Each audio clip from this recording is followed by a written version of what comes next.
Okay.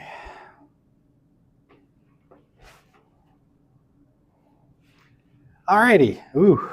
Okay. What are we doing? Sorry. Sometimes it's hard to transition from one class to another. My brain is not happy. I'm sure it's hard for you too. So we're going to talk today some key parts of quantitative research. All right. So we're kind of lining up for mini lab 2, right? The second lab and the mini lab assignment. So lab number 2. So we should be through all of this by the end of the day in Monday's class, which is perfect because that's where we need to be.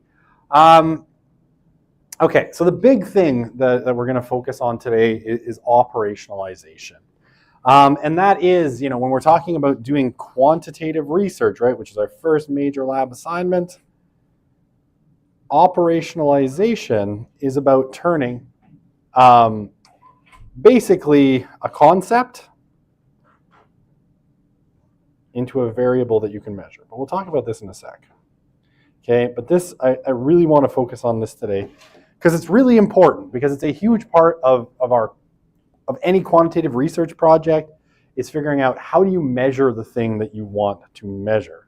Okay, so we're gonna jump in. Can Bayern Munich come back after the half?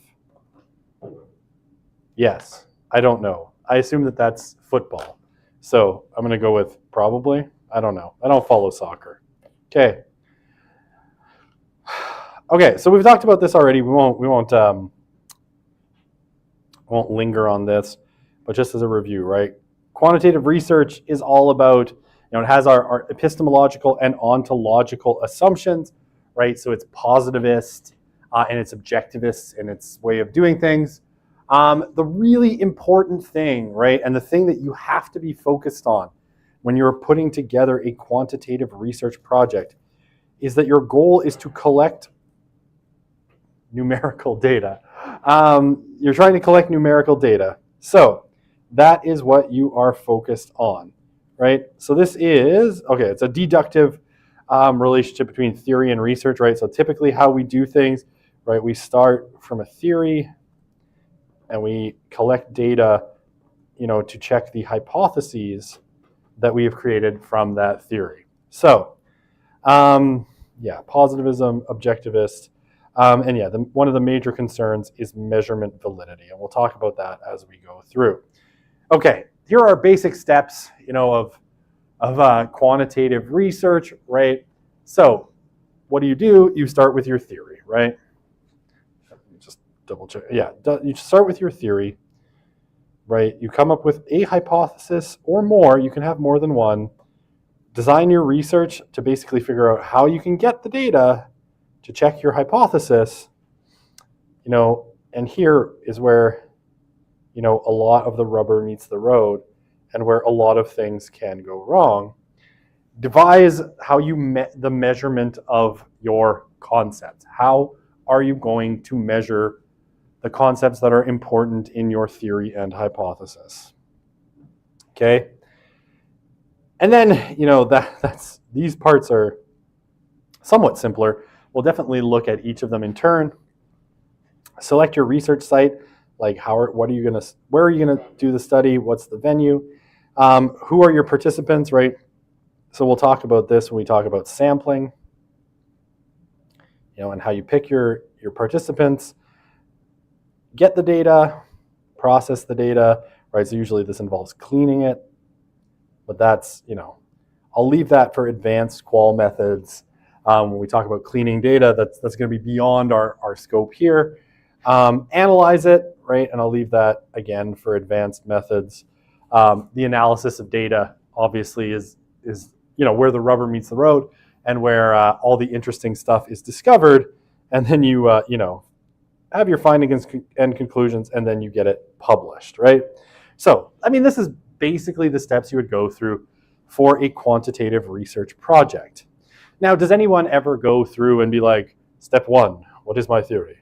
Probably not, right? But we kind of go through this implicitly in a lot of senses. Okay, so as I have been saying, operationalization is very critical to your research study. I'm going to shift my pen to yellow. I don't know why. Yellow is friendlier. So, what is operationalization? The process of converting concepts into indicators or into specific questions in an interview or questionnaire, right? So, basically taking a concept, something you want to learn about, now how do you turn it into numbers, right? How do you turn it into something you can measure with numbers? That's operationalization. Okay, so let's say for something like a research question like, is secularization, a decline in religious belief, increasing from generation to generation, right? So you want to know, essentially, are people from different generations different in their religiosity, right? How religious are they? Are they getting less religious over time, right? So we think about secularization, it's a decline in religion. So what we need to measure is how religious are people. Sorry, my writing here is going to be messy.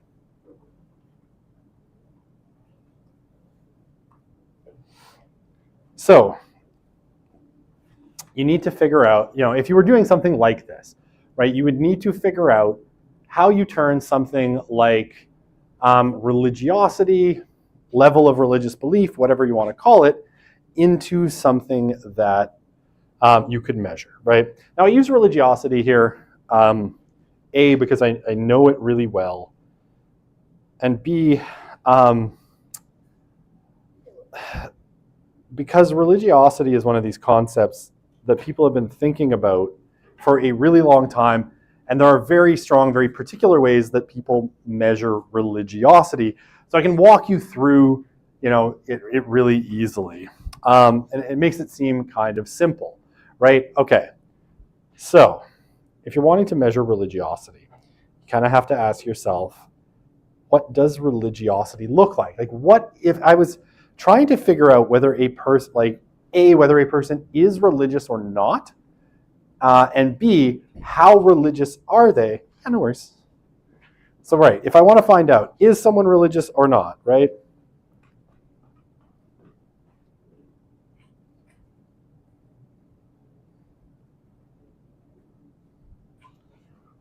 Or not. Okay, that's one question. And how religious are they?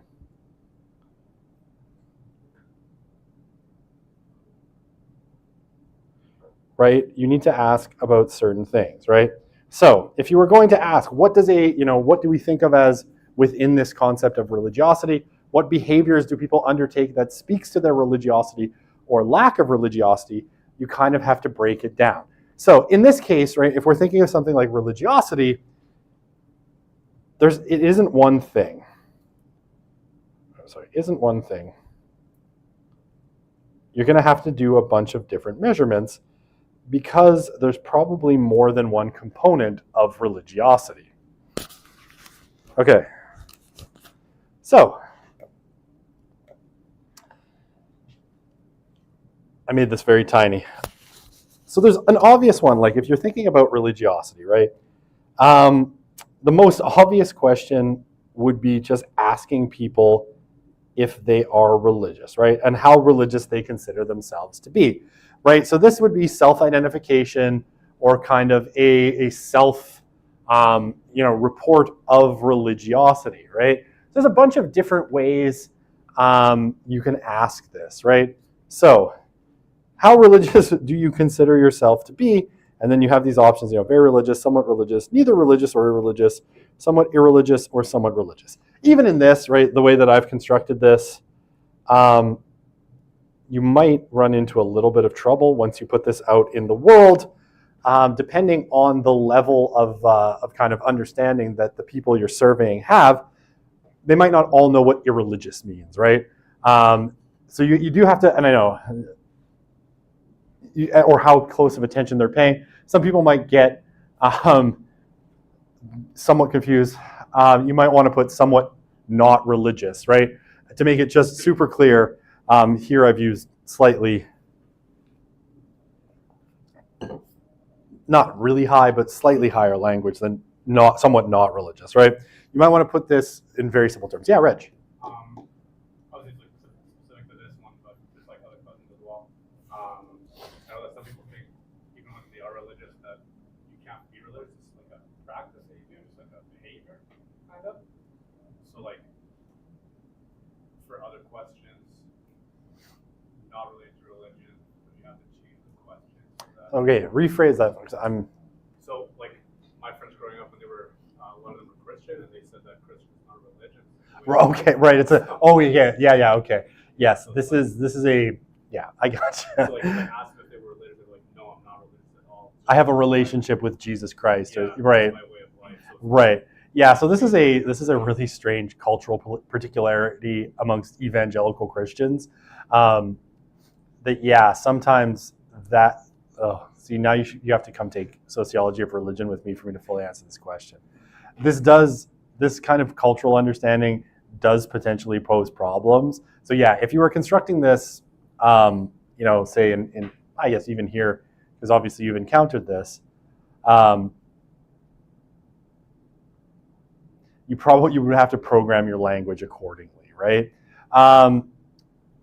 Because yes, in this case, you've had this kind of cultural movement within evangelical Christianity that has said, Christianity is not a religion, it's a relationship, right? So you've got some fuzziness in there, which is why sometimes we see in some of the survey data on religion,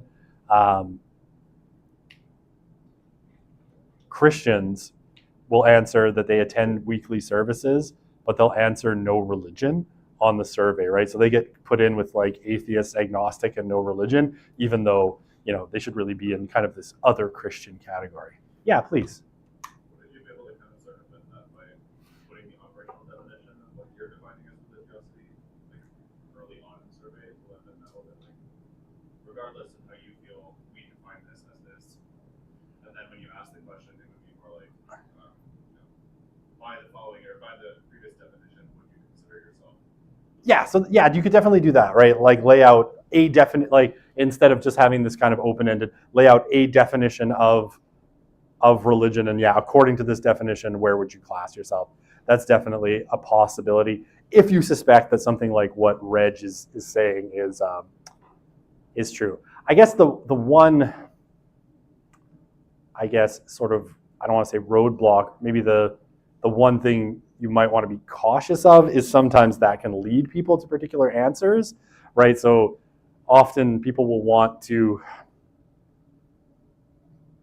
put things as neutrally as possible, so that you're not like, okay, here's this definition. Also, people won't read anything that you put in front of them when they're doing a survey. That is so if your definition is like this long, they'll be like, I quit. I'm not completing this survey. But yeah, that's a good suggestion. Having, defining, hey, this is what we mean by religious, according to this definition, would you class yourself as religious in this way? That's a reasonable kind of way of approaching it. But yeah, I hadn't thought about the evangelical thing in a while. Yeah, please. Considering that situation, could you just sort of play with the data because of your own definition for your study? So in the analysis, you basically see if you can find per case. Someone said, no, very irreligious or not religious, and yet they're like, I attend weekly services. Yeah, in some of the cleaning of the data, right, you could filter some of that out, and you could control, you could do that in terms of kind of some of the regression analysis, basically control for that particular answer being out of line with the other things, right? So, I can't remember how to do it because it's been a while since I coded anything in R. It's probably like 5 years. I'm like, how would I do that? I don't remember. There's a tube of lip balm stuck to the ceiling. I just looked up and I'm like, what is that? I think it's peach flavored lip balm. There was something in the lecture hall stuck to the ceiling on the other one as well, actually. I forget what it was now. Is it like someone signaling to each other? It's like this lecture hall is marked for destruction or something? They might have even missed each other. They thought, this is the wrong. Meet me in the room with the peach lip balm stuck to the ceiling. That's just weird. Sometimes you look up and you're like, huh, what a strange thing to see above my head.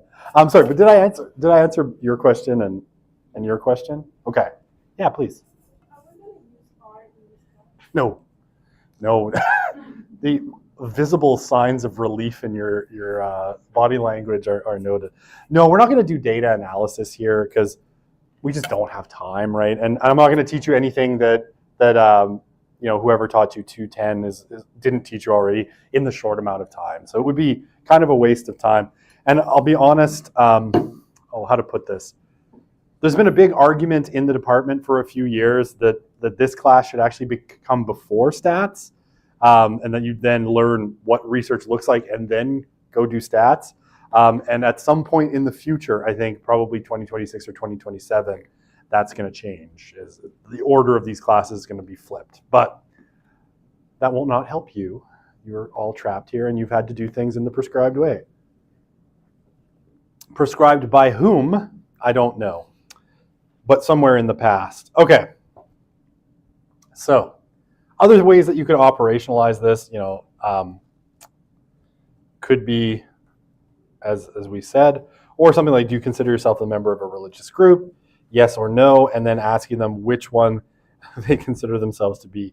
And funny thing here, actually, because now, Reg, you've made me think. So this has been a pretty typical way, and if you look at something like the GSS, so the General Social Survey out of Newark in the US, right? These are the categories that are there, right?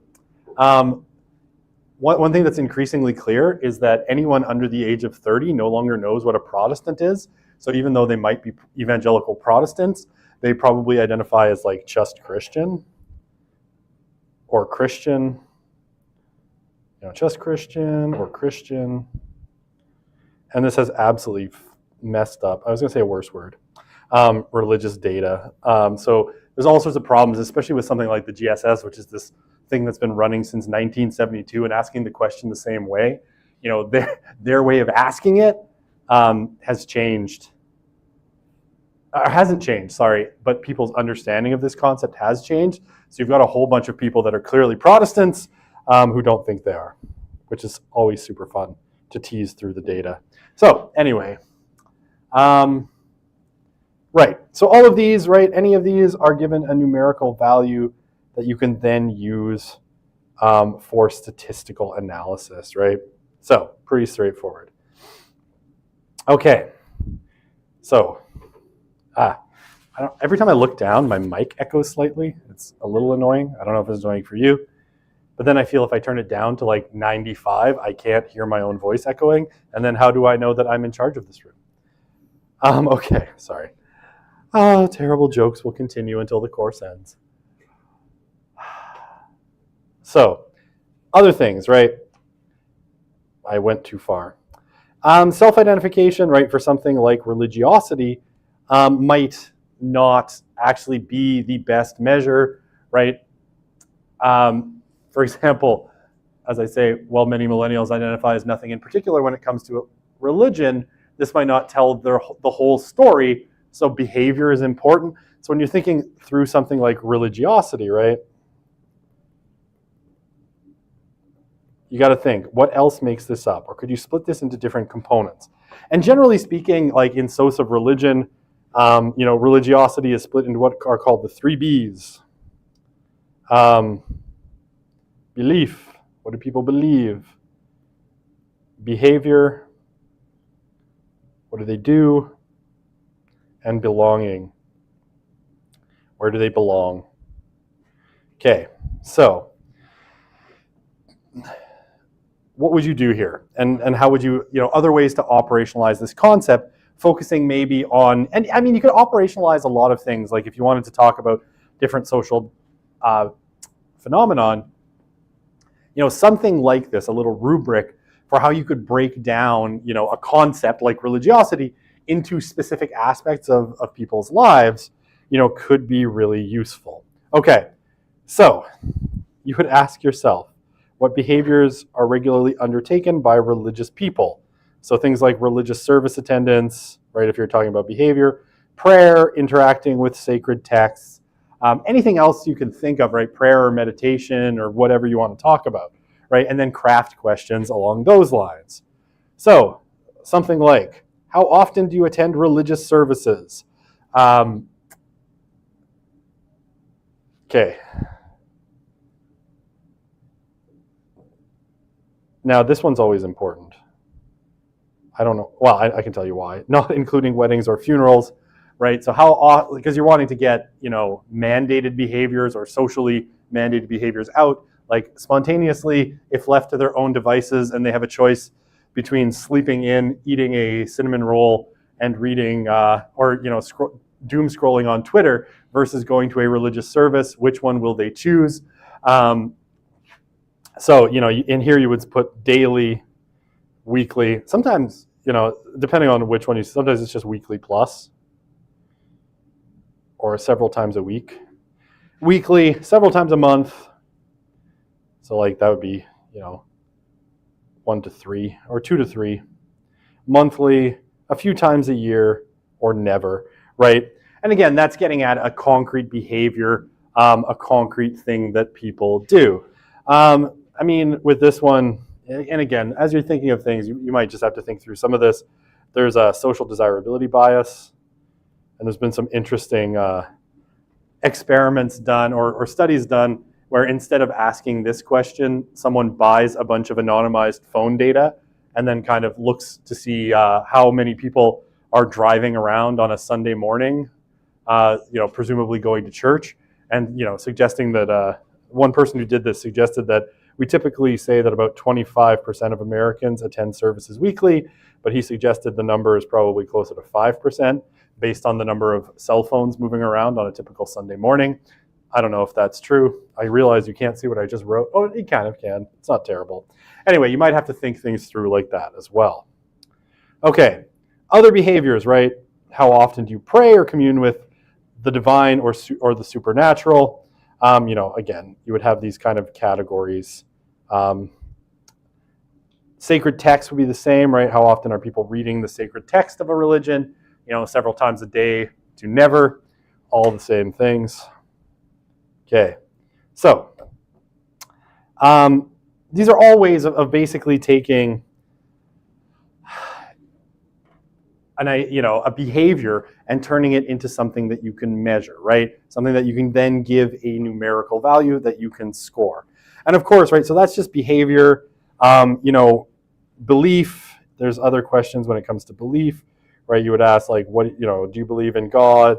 I think the way it's often phrased is like, with absolute certainty, with relative certainty, with some doubts, major doubts, or not at all. So that's probably not right, because that seems like a much too positive scale. But whatever, right? There's these different ways of asking about things like beliefs, impact on lives, subjective importance of religion to their lives. Like, is it very important to not very important? There's a million ways. What I'm saying, there's a million ways that you could, maybe not a million, maybe a lot. Just a lot. There's a lot of ways that you could operationalize something like religiosity to turn it into something measurable. What you're really concerned with is sort of, if you have a concept like religiosity, how do you break it down into components that can be measured? And I mean, as a general rule, and think about this when you're thinking about, your own operationalization and your own kind of research design. I don't know what I just drew there or why. I just started doodling with no purpose. It's often good to have several measures of a concept that you can have people answer in different ways, kind of break something like religiosity down into belief, behavior, and belonging with a bunch of questions within each of those. They tend to give much richer data sets, right? And these richer data sets will give you more to kind of work with when it comes to statistical analysis. One of the things that's going to be most difficult is if you construct, your operationalization so that it's like, so here's a typical one that people sometimes do, is something like, time spent studying.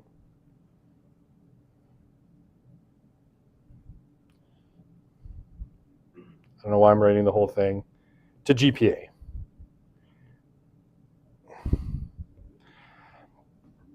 So these are two pretty blunt measurements, right? There's not a lot of nuance within them. It's like, okay, I spent 6 hours a week studying and my GPA was 2.7, right? That's not going to give you a lot to do statistical analysis with, right? It's going to be, you just have one measure of time spent studying and one measure of GPA. So it's not a very rich data set. Now, if you were to again, I always struggle with this one. I don't like GPA as a measure. I've had fights with friends about this. I invited someone to guest lecture in my class one time. She's a really good friend of mine. And she used this as an example. And I said in class while she was lecturing, I actually don't think GPA is a very good way of measuring academic performance. And we proceeded to have a 20-minute argument in front of the class about this, which is not at all awkward and embarrassing for the students. I had a blast. I really enjoyed it. Okay, so these are very blunt measures, right? So you get like one thing out of each of these and not a lot. But if you wanted to measure, say, academic performance, well, maybe I'll ask you, and we'll think about this a little bit. What else could you measure in terms of academic performance other than just GPA? Like, how could you measure this in a way that's maybe a little bit more nuanced than this one kind of clunky number that you get at the end of a term? How could you operationalize academic performance?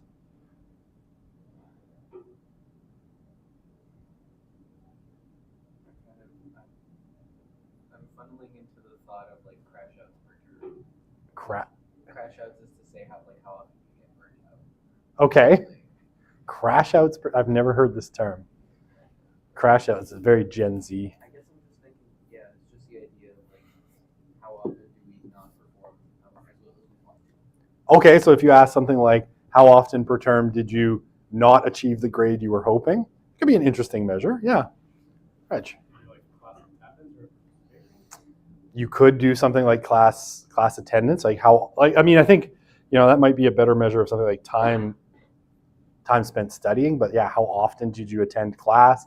On average, that would be an interesting one. You could add that to time spent studying. Yeah, please.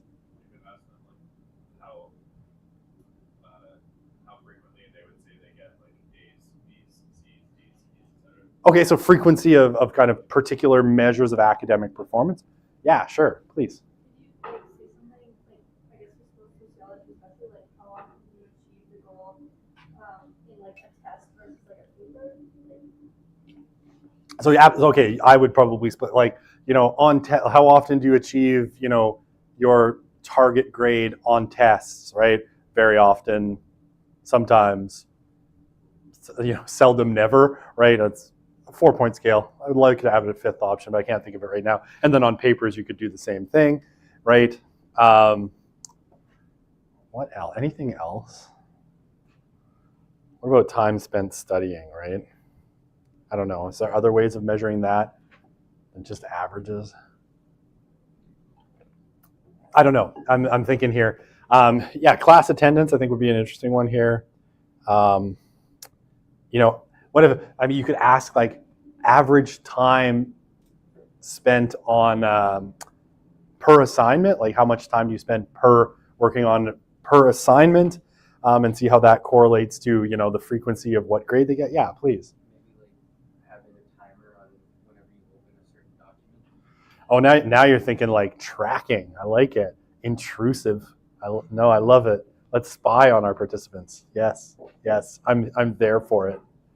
Could you install this piece of spyware on your computer and let me watch what you do? Only academically, though. Yeah. Your studies, because I know a lot of people don't actually spend that much time studying, perhaps. Okay. Preparing for it. Okay. But you would count that as different than studying. Yeah. Okay. Yeah, that's interesting. That would be an interesting one. Like how much time on average you spend preparing for a class. Because I feel like a lot of people would think of before the exam, how much you study for them. Okay. But I feel like I don't think so. Okay, so you have a confound there. You've got a different definition. I would count that as studying, but it's just like pre-studying, right? So that's interesting. But yeah, I think that'd be how much time you spend preparing for exams or for classes rather than studying. I think that could be an interesting one for sure. Can you read the GPA question and say, like, do you believe that your GPA reflects what you actually know? Like, if you ask them, do they agree with the GPA? Oh, of course. Yeah, you could ask that for sure. Like, how well do you think the GPA reflects your level of effort or level of knowledge for sure? And that could be a kind of marker of academic performance in a certain way. Yeah, all of those could be interesting. All right. Like I said, I don't like GPA because it's like you get it once a term. So it's a very like single thing. And I like much more nuanced things. This one I've always thought the best way to do it was like a diary where someone through a semester tracks hours of study or preparation, and then also tracks marks they got on particular assignments through the term, so you can have lots of indicators. Yeah, please. I feel like in exams, for example, you can prepare and study a lot, but then you have this gigantic exam questions, and you don't have enough time for the exam, or the professor phrase it in like a very overly complicated way. Okay. So very long time. So what you're saying is professors are the reason for your low GPA. I would say I would ask a question about how many times you think maybe the phrasing of the questions is an exam. Okay, interesting. That would be hard to control in a kind of big scale study, I think. But it kind of is captured in that idea, like how well do you think your grades represented how much you know, right? Or your level of knowledge or achievement. Because yes, and especially with people taking classes from all sorts of professors, it could be incredibly variable, right? Even the level of difficulty could be incredibly variable. Maybe you're taking calculus versus SOC 100, right? So that could be interesting. Okay, good. That's interesting. I like that. You did a good job there. But you see how kind of, you kind of had to think through these measurements and how they work. Okay, so concepts, right? When we're talking about concepts can be just about anything. And you can, they're all kind of things that you're wanting to maybe turn into things that you can measure, right? Something that you can turn it like an idea, something, or a social phenomenon that you want to turn into something measurable. Okay, so you could have, emotional labor, secularization, hyperactivity, academic achievement, teacher expectations, charismatic leadership, crime, research ethics, gatekeepers, drugs, and alcohol use. All of these are concepts, and they're all things that if you want to use them, in a study, you have to figure out how you're going to define them. Okay. Your concepts might turn into either dependent or independent variables, right? Now, when we're talking typically about survey research, what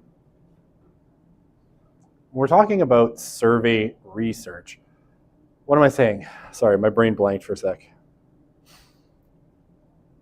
Oh, right. We're typically using these terms again in different ways than you would in something like an experiment, right?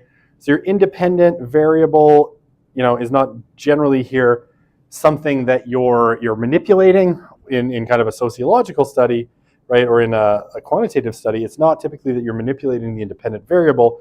You're measuring this in different states, and you're seeing like if someone answers, in this way, is there an effect on, here, right?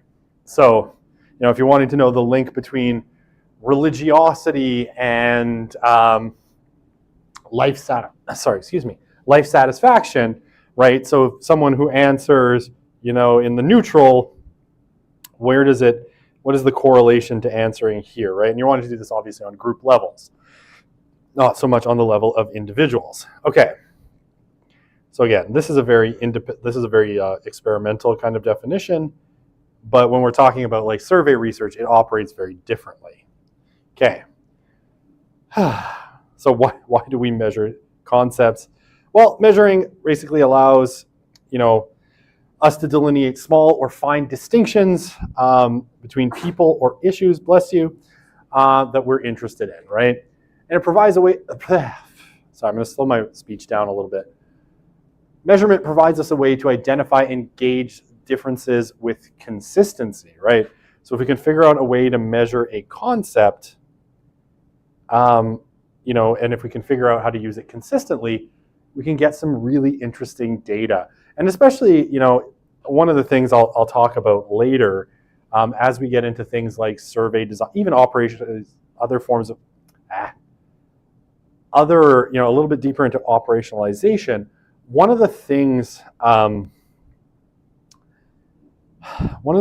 that's really useful is using similar design to other people, right? So operationalizing variables in the same way that other people have operationalized them in the past, because this can grant you, to an extent, the ability to make comparisons between your data and theirs.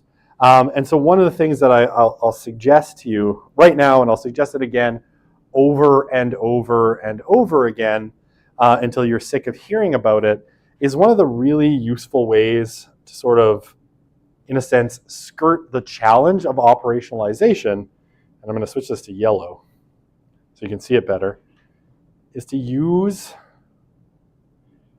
existing scales and tools.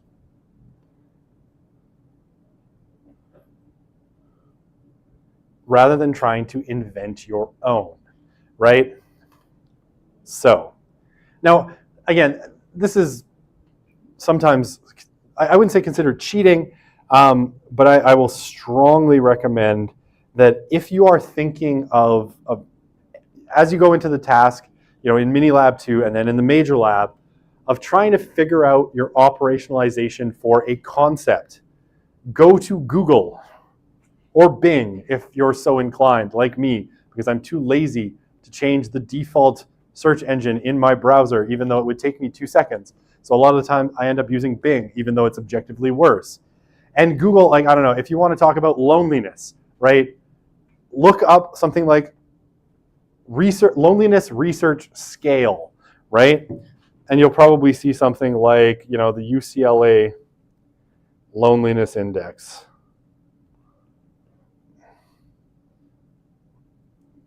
And there's a million of these, right? A lot of social phenomenon that you can think of have some, that looks like coneliness index.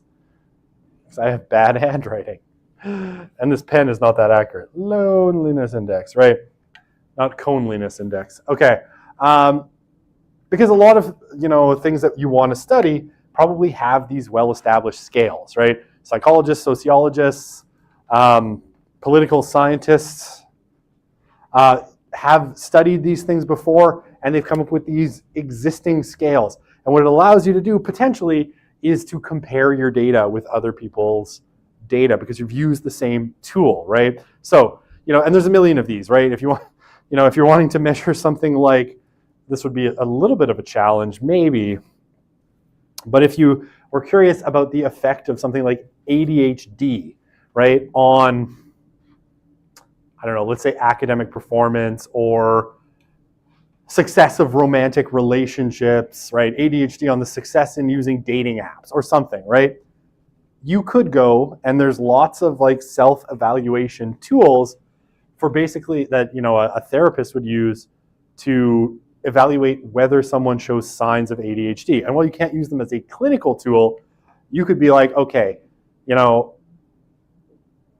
these people answer in this particular way, they show a lot of signs of ADHD, and we can then, that could be your measure, right? Your operationalization of ADHD could be using, right, like the SNAP 4 or whatever it is, tool for evaluating ADHD.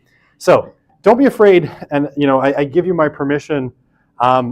Borrow, beg, steal. Cite, but borrow, beg, steal, right? Tell me where you got the scale, and I'm perfectly fine with you borrowing, existing scales because can I tell you a story? One of the wonderful things that's happened as I've taught this course, and I've realized that telling people to use scales is that sometimes, when you're trying to figure out how to operationalize, a particular concept, people can go, shall we say, horribly wrong in directions that are at times comical, but don't tend to get you the best grade. I remember one, it always stuck in my head. Maybe once I hit old age, I'll forget about it, but not until then. This person wanted to measure depression.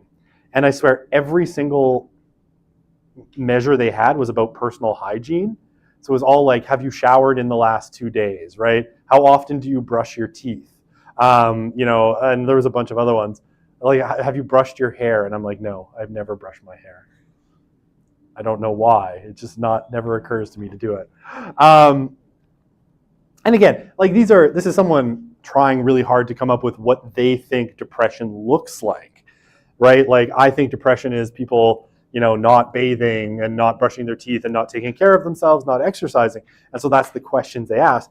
But don't be afraid to look up a scale that's like, okay, if you were trying to figure out if someone shows signs of depressions, how would a professional do that? And what kind of, questionnaires are used to assess this, right? Nothing wrong with that. And like I swear, just about any social phenomena that you can imagine has some kind of scale. Now, some of them are of variable quality, but there are some really well-recognized ones, like UCLA's loneliness index is a great one, and the SNAP 4 is a good one as well. Yeah, please. Virtual research proposals, is that at all like a viable option? Of course. Yeah. I mean, if anything, I think it shows that the person has done their homework, right?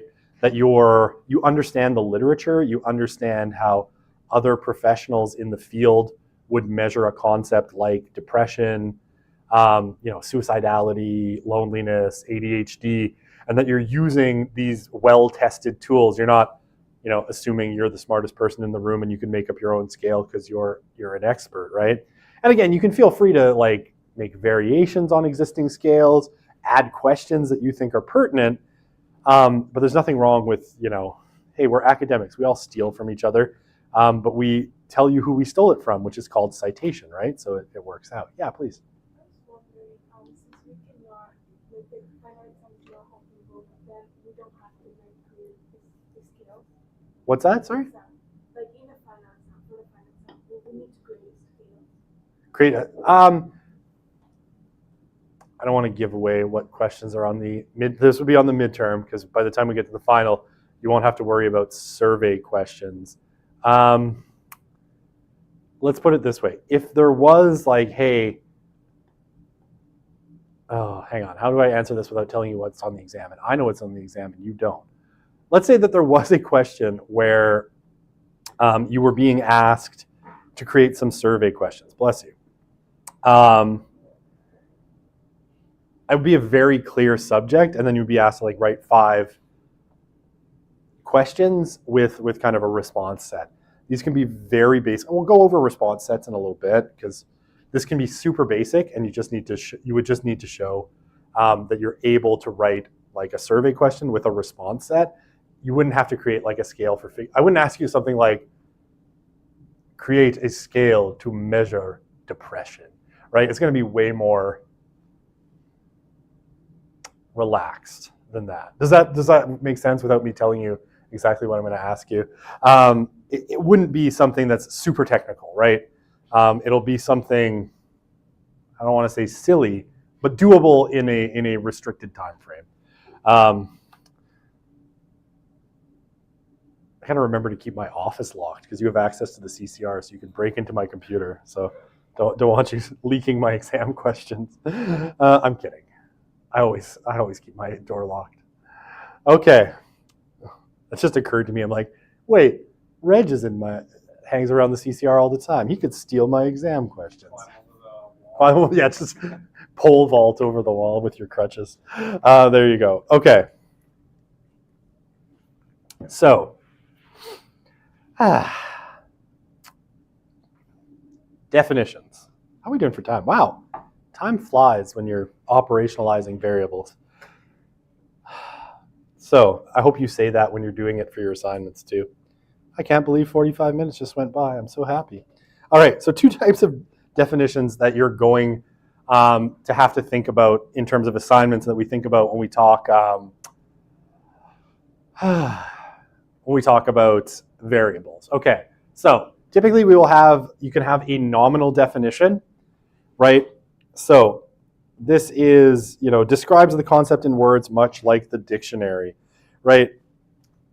So a nominal definition would be something like your political party identification or political identification refers to the party to which people most closely associate themselves with, or with whom people most closely associate themselves. Okay, so that's like really like nominal definition. Don't overcomplicate nominal definition, right? It's a very, very, very simple definition, of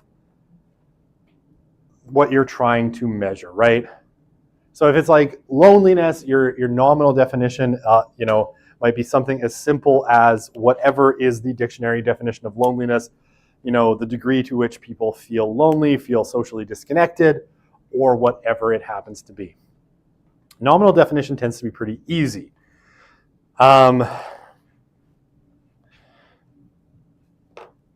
You can just look it up, mostly. Now, operational is a little bit more complicated.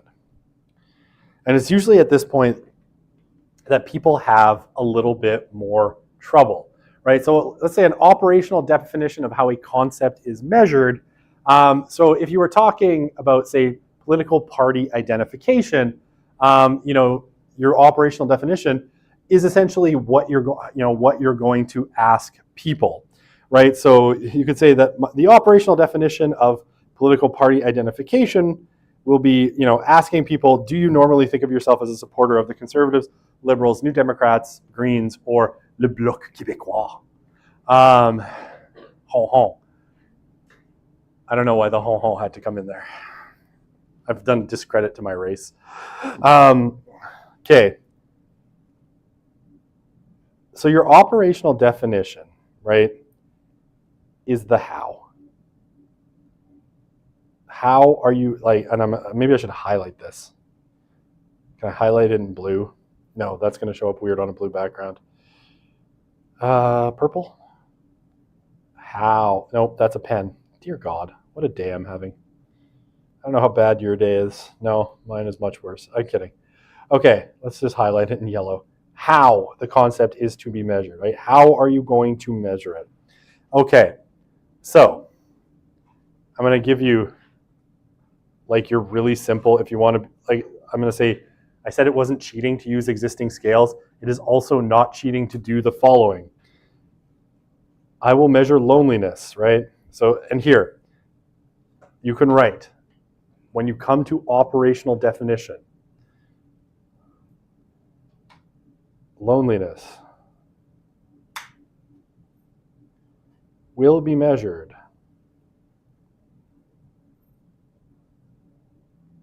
using the UCLA loneliness index.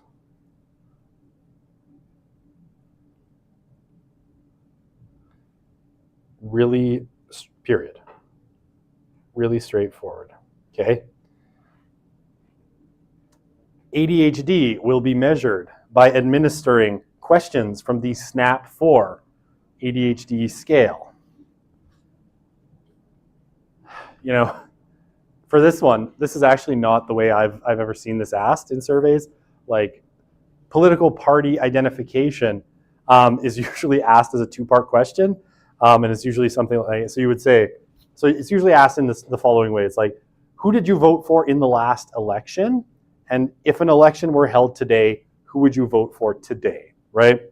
And then you would say, for operationalization, political party identification will be measured by asking participants who they voted for in the last election, and if an election were held today, who they would vote for, right? So that's like super straightforward, right? You just say, like, honestly, operational definition for our purposes here is a statement of how you're going to measure the concept. So when you're doing this, you can use like personal statements, or you can use, you know, more objective, like, I will measure loneliness using the UCLA loneliness index. If you want to get really technical, right, scores will be totaled out of, you know, of the 10 questions will be totaled out of, you know, I think it's like 50, with scores between this and this range being lonely, you know, anyway, it's all in the loneliness index. If you go look it up, you can see what a particular score means, right? And you could like list all of that out, but if you want to keep it really simple, right, how are you measuring this particular thing, right? So the nominal, you define what it is, right? So if you're defining religiosity, you're like,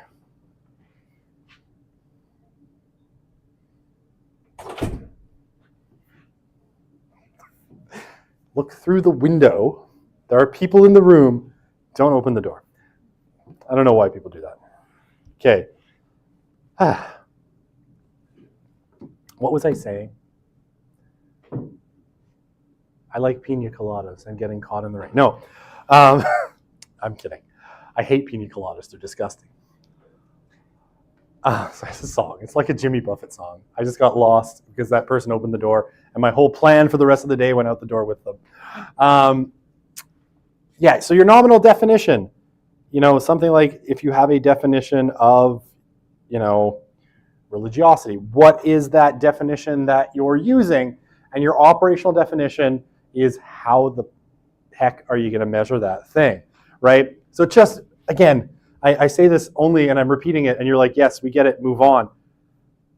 I've been through it with so many students, and a lot of people make mistakes at this point, so I'm just trying to warn you off of problems so that you who are either here with us or watching this online get the benefit of my warnings. It's a really clear statement of how you're going to measure the concept. And again, if you're, you know, You can get really detailed with it, right? You can get right down to what each component of, say, religiosity is going to be. I'm going to ask about belief, right? And belief is going to be broken into the components of X, Y, Z, and behavior, and that behavior is going to be broken into components of X, Y, Z. And belonging, I'm going to ask these kinds of questions. Or, you can phrase it much more simply. And for our purposes, I would say probably don't overcomplicate it, because this is just like the first step in kind of thinking about how all this works. Okay, are we good? Does that make sense? Okay, I've given you enough warnings, which I will now probably give you, repeat myself over and over again. When you teach a class, especially like 2 semesters in a row, sometimes you can't remember what you've told people. And so if I repeat myself, it might just be because I can't remember if I told you this or if I told my class last term. So, bear with me. Okay, indicators, right? Indicators tell us, they indicate that there might be a link and indicate how strong that might be. Okay, so one indicator for each concept is adequate. So what does this mean, right?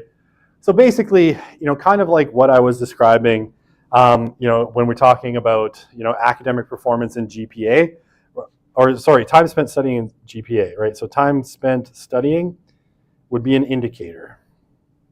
And GPA is another indicator, right? That would be an indicator of time spent studying, and that one's academic performance. So this is a statement that's in the textbook. Usually one indicator per concept is adequate. That can be true, but as I said, when you have one indicator, you tend to have really binary, kind of boring data sets. So when it comes to statistical analysis of the data that you collect, it will often tend to be very, very, very boring, right? Like there's not much to work with, with just a couple of indicators. You can't do multivariate regressions, right? Because you only have 2 variables. So, while it might be adequate, when you're putting this together, think about more than one way, right? More than one indicator of a particular concept, right? And in survey research, we definitely want more than one indicator. I think one indicator probably more typical of experiments. But yeah, what we really want is a whole bunch of indicators. And in a lot of cases, right, you want as many of them as possible so that you get the richest data set that you can, right? Honestly, nothing is worse than basically having 2 things to just look at whether there's a correlation, because the chances that there's not going to be is much higher than you might think. So, when you're thinking about, whatever concept it is that you're wanting to measure,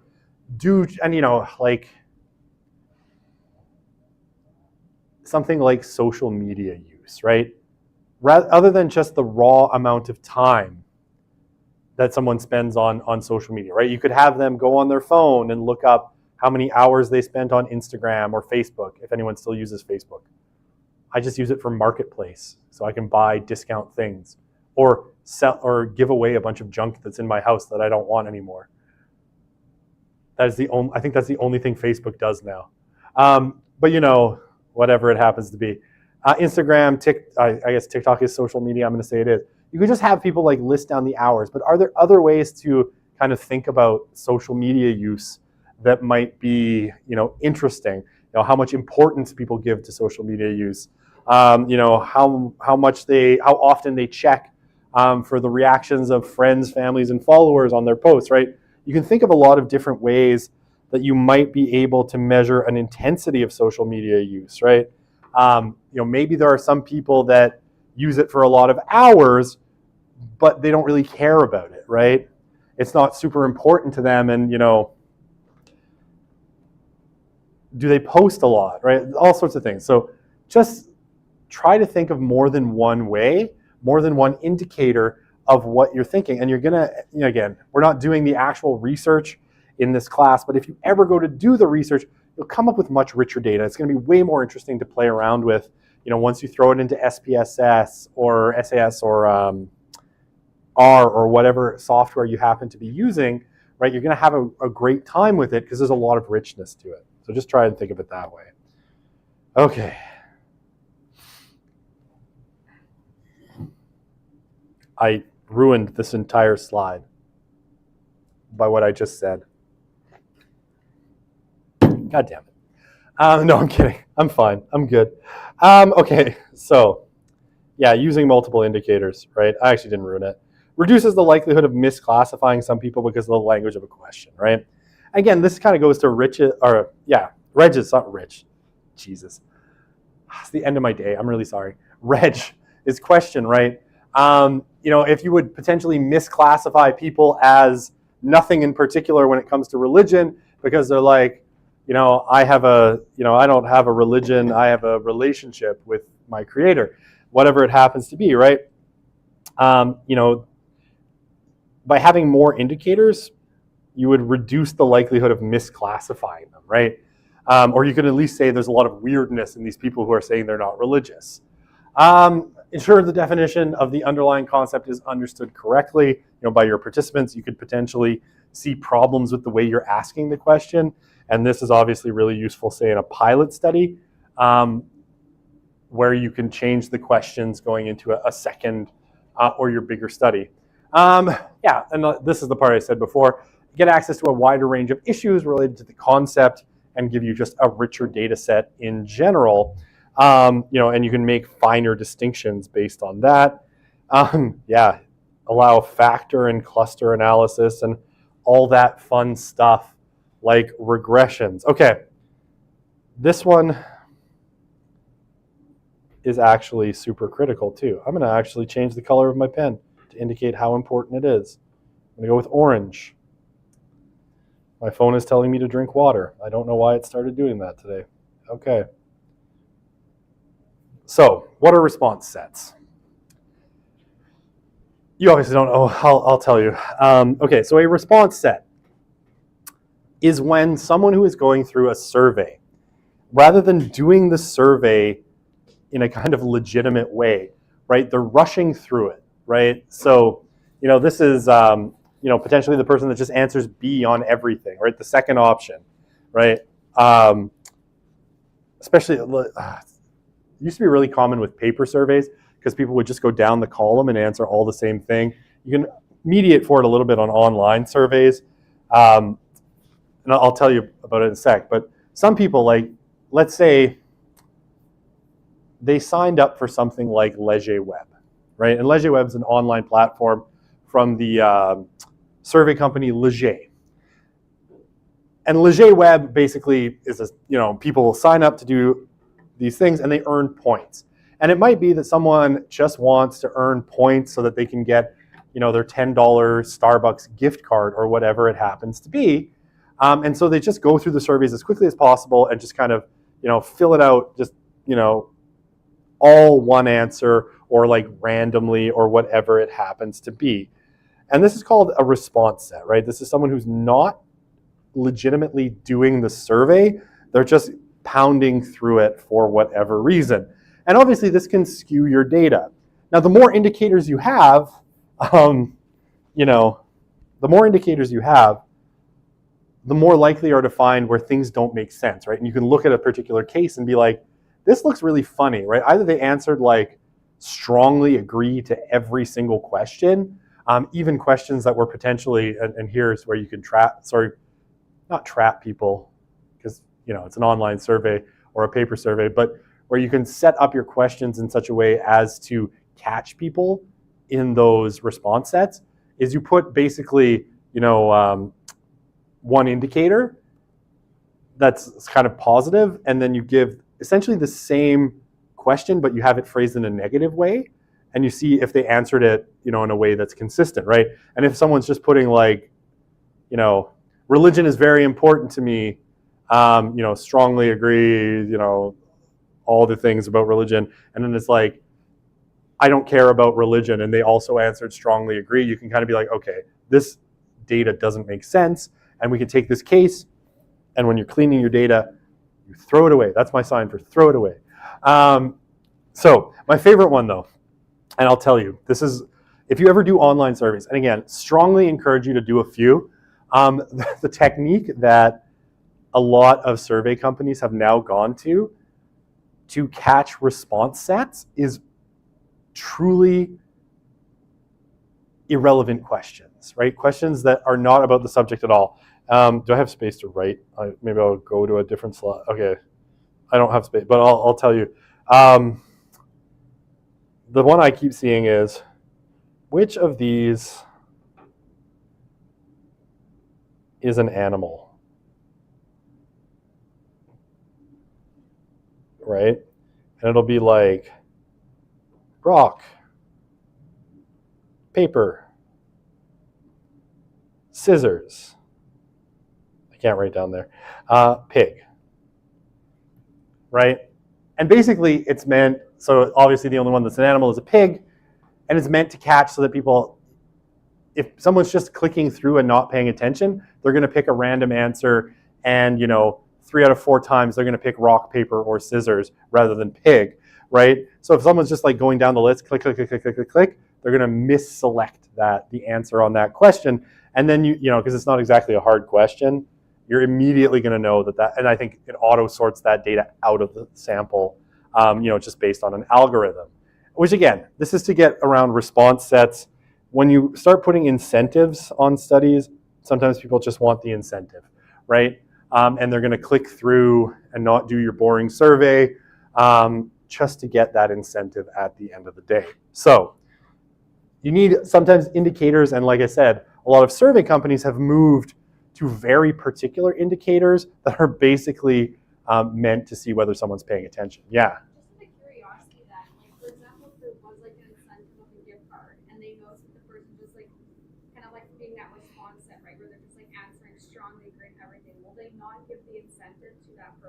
Yeah, so it's very rarely for like a survey that you would get, because completing a survey is a pretty low bar. It's usually something like points or like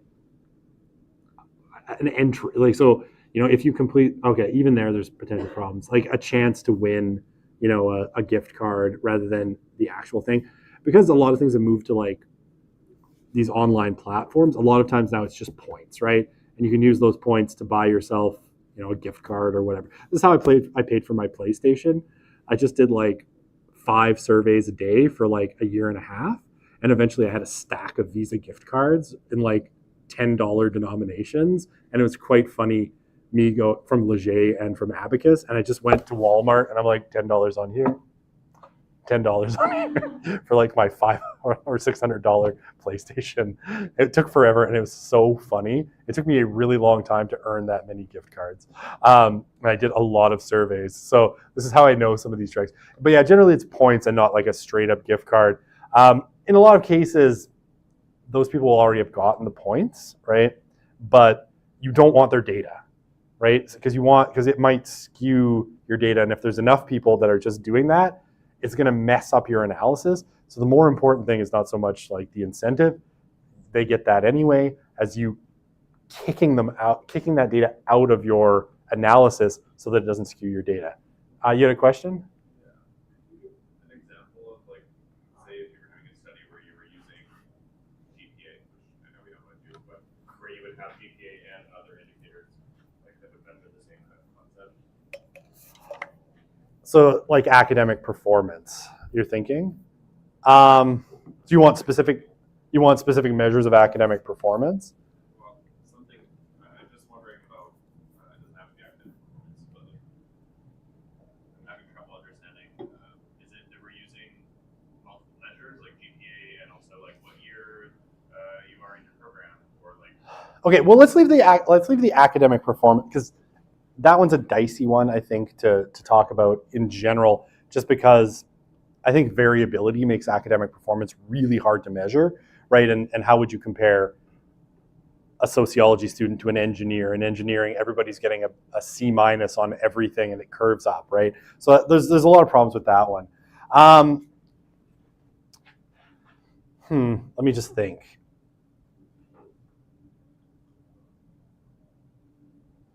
Can I go back to my religiosity example? Okay, so I'm the teacher. Why am I asking your permission? Hang on. I'm going to throw myself a blank slide. That's what I'm going to do. I need a blank slide to write on for a sec. Okay. Now I'm going to go back and write on my blank slide. Okay, so for religiosity, right? That's the concept you want to get to, right? That's what you want to measure. So one indicator would be religious service, or like service attendance, right? That's one indicator. One would be prayer, right? That's indicator number 2. Frequency of prayer. 3 would be, holy books or holy texts, right? How often are you reading them or interacting with them? Sorry, I just noticed the tube of lip gloss again.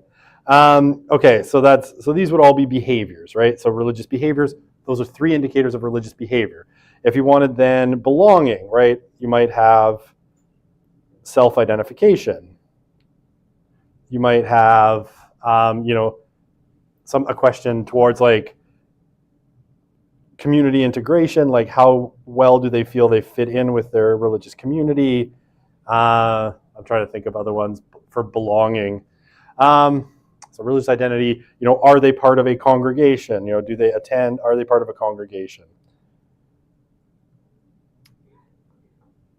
Okay, so then belief. Right? So these are 3 indicators, right, of belonging, of religious belonging. And then, you would have like belief, and this can be phrased in a bunch of ways, like, do they believe in God, and yes or no, and then to what extent, do they have doubts or no doubts? To what extent, do they believe in God? To what extent, to what extent do they agree with the main teachings of their religion, right? So you can think of this in a bunch of different ways, and then you've got, 3, let's say we got 3 indicators for each, right? These are 3 indicators of religiosity. Now, what I've done in the past when I've asked similar questions to this is I then sort of give each of these, like with whatever the responses within them are, I give each of them a value, right? So like whatever I judge is the highest one, like, so for prayer, if it's daily prayer, that would be a 5, and then weekly is a 4, and then and down the scale for each of these, and then basically per case, I give each case a score, right? And then I create a religiosity index within my data, which is like, okay, how many people had a total score of like between let's just say 30 and 22, right? Which we'll say is very religious. And you can categorize people then within that and kind of put all your cases into those categories. So these are your indicators. These are multiple indicators of religiosity, which you then create a kind of religiosity score for each particular case. Sorry, did that answer your question? I could do religiosity way easier than academic performance, because academic performance is such a slippery one for me. Maybe GPA is the best way to measure it. And I'm just wrong. I'll have to ask my friend Dorothy if we can have that argument again. Does that make sense? Okay, perfect. Okay, always create a blank slide. How are we doing? How do you feel at this moment? Do you want to do a little more? Do you want to hear about my friendly friends, the Likert scale or the Likert scale? I actually to this day still don't know the proper pronunciation for it, even though I've used them and been talking about them for years, but I'm just going to, because I've heard both Likert and Likert scale, and I don't know which would technically be correct.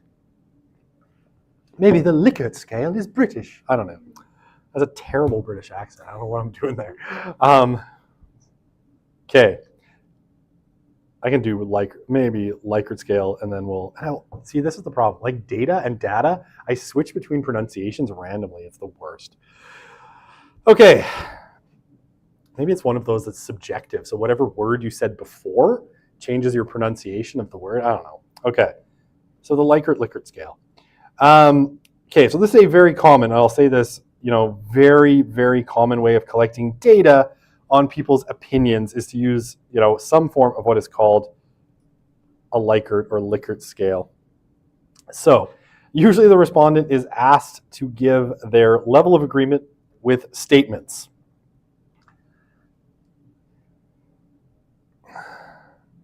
Highlighter.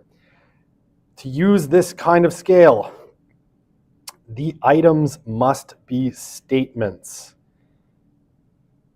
It is super fun when people don't do this because it gets fun to make fun of, but you don't want to be that person. They all have to relate to the same object, and options should all be interrelated. I'll explain that in a sec. Okay, so generally speaking, when you use this kind of scale, they're used to judge someone's level of agreement with a statement, right? So the most common one you'll see is this one, right? Strongly agree to strongly disagree. It has to be a statement, because if you turn this into a question, it doesn't make any sense, right? If it's like, I'm trying to think of something, and now I'm blanking on it, but I've seen a million of these kind of done in funny ways. So if you ask someone like, Justin Trudeau is the best prime minister of Canada that Canada has ever had, right? It's pretty easy to say strongly agree to strongly disagree on that scale. If you change that to, is Justin Trudeau the greatest prime minister Canada has ever had, then the question doesn't make sense, right? It's like, is Justin Trudeau the greatest prime minister Canada has ever had? Strongly agree, right? What does that even mean, right? It's not a statement anymore, it's a question. So just turning something into a question kind of means that it's hard to have agreement with you can't agree with a question, right? You can agree with a statement. So make sure these are statements. And that's a bad example, but I've seen some pretty funny ones. I've seen some of these from professional survey makers, right? The people who post these surveys on like Abacus, usually marketers are really bad at writing surveys, but they think they're really good at it. Don't be a marketer who writes bad surveys, or I will haunt you. I will find you. I will know it was you, and I'll find you, and give you a retroactive bad grade in this class. That's the worst I can do. It's like 10 years from now, I'll be like, you have got an A in my class, but because of this bad marketing survey, that has been retroactively reduced to a C-. You now failed your undergraduate degree. Congratulations. You can hand it in to me. Yeah, please. I was actually just thinking the joke of where you constantly ask somebody, are you sure? Are you really, really sure? Is that like something that you could do with the Likert scale? Are you really, really sure? Are you really sure? Strongly agree? Right?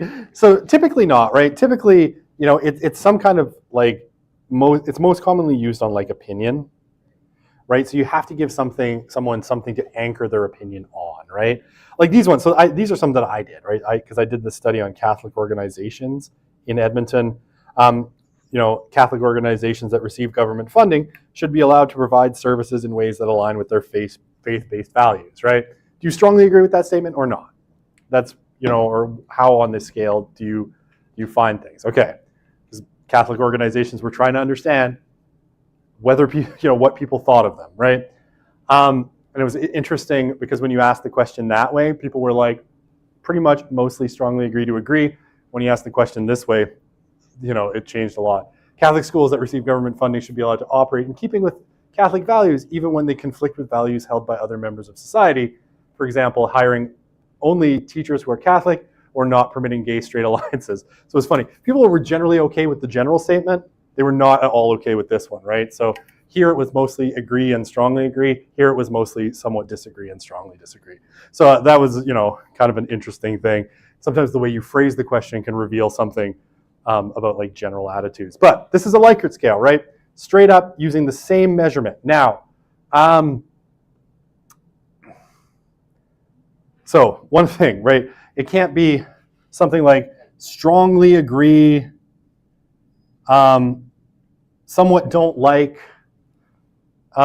neither feel good or feel bad, right? So all the word agree and disagree, that's the kind of thing that holds all of these together. Those have to be really consistent. So it all has to, it can't be about agreement and feelings, right? Your options have to be all about the same thing. And yeah, the options have to be interrelated. So why would you use these, right?